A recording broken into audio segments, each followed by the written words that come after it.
So, Robin Waite, great to be here on the phone with you. Tell me, a little birdie told me that you've just released or about to release your next book. Here it is. Looks like a beauty. That's a chunky book, by the way, and what beautiful branding too, right? Very much on brand. Well, yeah, I mean, I was fortunate enough to create, another KPI actually, Sat Napiru, created this wonderful branding for me for Fearless Business. So it made sense. It was one of my prerequisites when I got the book designed that it had to have the Fearless logo on it. When did you do KPI? So I did KPI way back in 2013, 2014. And what do you do? I'm a business coach, so my specialty obviously is pricing and money mindset, but I work a lot with coaches, consultants, freelancers, very traditional service client businesses that are trapped in time for money, working exchanges, and then similar to kind of what you guys do with Dent as well, is to help people productize their offer, get more confident about how they articulate their value, and then help them to raise their prices. Amazing. And so this is book number 7. Book number 7, yeah. Probably officially it's like the fourth proper book. I think 3 of them were more like lead magnets, which I've sort of used the book format to help sort of generate leads and things like that. But yeah, it's the 7th book with my name on it. You think you're well on the way to being on the coattails of Daniel Priestley as a prolific author and writer. How has book writing and changed your brand and positioning and journey as an entrepreneur and becoming a key person of influence? What impact has it had? The main thing which I kind of took on board from the work with Dan was like he made a comment during when I was doing the book, sort of the published part of the 5 Ps many years ago, and he said, when you put a book out there, just tile the walls, the ceiling, the floors with them, just give them away. So I give away probably somewhere in the region of about 5,000 copies of my book each year through partnerships, through kind of conferences which I speak at and various things like that. And every client that I have worked with since I've written a book, one of the first things they always tell me is, oh my God, I read your book and I loved it. That was one of the reasons I wanted to work with you. So having that asset there, which you can then just get copies printed out for a few pounds and gift them to people to really start to build that engagement, build trust with that audience. It's been one of probably the best decisions which I ever made. And the first sort of moments where I was writing it, that painful process of kind of birthing a book, I think you kind of contemplating your life choices, but actually once it's done, honestly, the impact which it's made for my coaching practice has been like, it's the best thing I've ever done.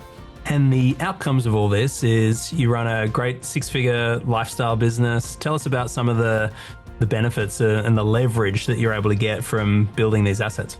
The main one is when you go to an event or guest on a podcast or whatever it may be, you can have that immediate touch point with somebody, but again, you can lose people very quickly. Life moves at such like a fast rate of knots. What I've discovered is that, and Dan talks about 7-11-4, it's very much about that. So you get on a podcast and then get somebody a book. Well, they've listened to you speak on a podcast for an hour.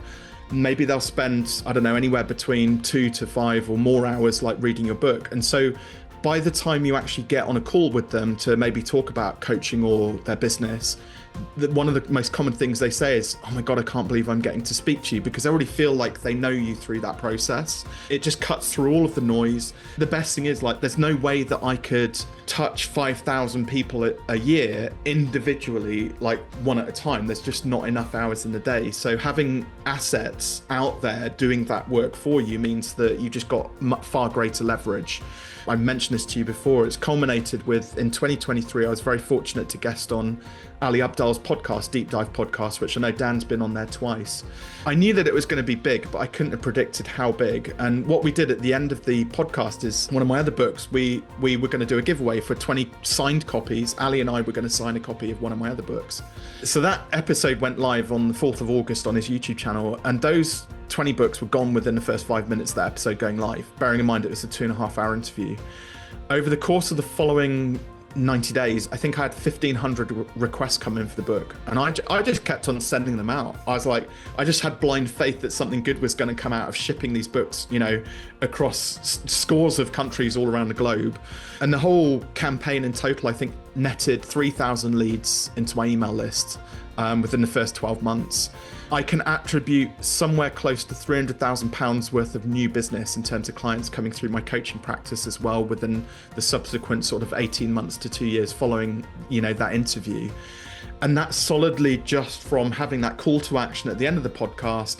Here's my book, and the two really complemented each other really well, and kind of the rest is history. And we're what, 2.5 years on now. I'm still getting the odd dribble of people coming through from that podcast saying they saw me and I'd like, are you still giving copies of the book away? And I still do. It's getting to a point now I need to work on the next P partnerships and get another Ali Abdaal or something on board, you know, a big podcast under my belt. Exactly. Stephen Bartlett coming up next. Hopefully. Get Dan to put in a good word next time he's there. Exactly. So what's your best advice for someone who's watching this in the KPI community, who's, you know, maybe a few months into the journey, 6 months in, even 12 months in, because this is a long game. It doesn't happen overnight. What's your advice for, you know, kind of how to approach the first 12 months of the KPI journey and how to maybe step into the mindset of being in for the long haul? I think it's fair to say that you don't really become a KPI until after you've completed the KPI process. My experience of it was, it does feel like you're kind of going through a tumble dryer or washing machine during that sort of, when you're kind of, everything that you knew to be true about your business, somebody's kind of questioning it and encouraging you to kind of look at it differently to make sure that it's aligned with where you want to get to as a key person of influence. And my business in that 12 months when I did it, and it was in person back then, but it's the same process now. The business I came into KPI with was very different to the business I came out of it with. So it's worthwhile remembering that you're going to feel like you're tipped upside down, but that's where growth is happening. I felt like I was being stretched, but for the right reasons. And then gradually over time, as I started to sort of improve and get my pitch honed, get my books out there and publish more content, start to understand how partnerships worked outside of the commercial side of things. It just takes practice. It's like a muscle that you have to exercise, and it doesn't happen overnight. If you're going through the process and maybe struggling a little bit, maybe it is either it's confusing or you feel like you're being stretched, you have to have faith in the process. It does work. I would argue over the last 10 years since doing KPI, I could attribute probably not just 6 figures, but I would say I'm low 7 figures now to the revenue which I've extracted through my coaching practice through having done KPI. I'm not doing that to ham it up, but that is genuinely, I don't think I would be where I am now without having gone through the process. But it was uncomfortable at the time, but I'm glad that I pushed myself to carry on through it. Amazing. Well, we salute you, Robin. Incredible work. If anyone wants to go check out the book, when is it being released? Where should they go? How can we support you? Yeah, so the book's officially being launched on the 2nd of June. So it's going to be on all major, bookstores. Amazon in particular will be doing a 99p Kindle deal to kind of launch it up to sort of bestseller status. There will be some details on my website as well on socials. The website's robinwaite.com, and then just go and connect with me on LinkedIn as well. Keep an eye out for. Hold the book up again so we can see it again. No doubt there'll be a wait list as well. So we'll put the link with the video.